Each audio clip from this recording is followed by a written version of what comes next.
सोमवार 22 मार्च व मंगळवार 23 मार्च रोजी सिन्नर शहरासह तालुक्यातील विविध भागात अवकाळी पावसाचा कहर पाहावयास मिळाला। या अवकाळी पावसाने कांदा पिकांसह रब्बी हंगामातील गहू, हरभरा व भाजीपाला पिकांचे मोठ्या प्रमाणात नुकसान झाल्याने शेतकरी वर्ग हवालदिल झालाय। झालेल्या नुकसानीचे त्वरित पंचनामे होऊन नुकसान भरपाई मिळावी अशी मागणी होत आहे। सध्या सगळीकडे गहू, हरभरा, कांदा काढणीचे काम जोरदार सुरू आहे, परंतु अवकाळी पावसामुळे या पिकांसह बाजरी, मका, कलिंगड पिकांचे नुकसान झाले। पावसाबरोबर काही ठिकाणी तुरळक गारपीट झाल्याने पिकांना मोठा फटका बसला आहे। डाळिंब बागा कोलमडल्याने शेतकऱ्यांना मोठा आर्थिक फटका बसला आहे। दापूर, निराळे, फत्तेपूर, कणकोरी, मानोरी, नांदूर आदींसह परिसरातील गावांमध्ये सोमवार व मंगळवारी झालेल्या अवकाळी पाऊस, वादळी वाऱ्यांसह जोरदार पाऊस कोसळला।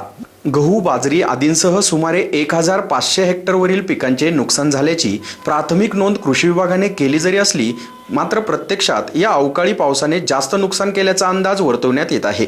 तालुक्यातील एकूण शहरासह 20 गावांमध्ये अवकाळी पावसाचा कहर बघायला मिळाला।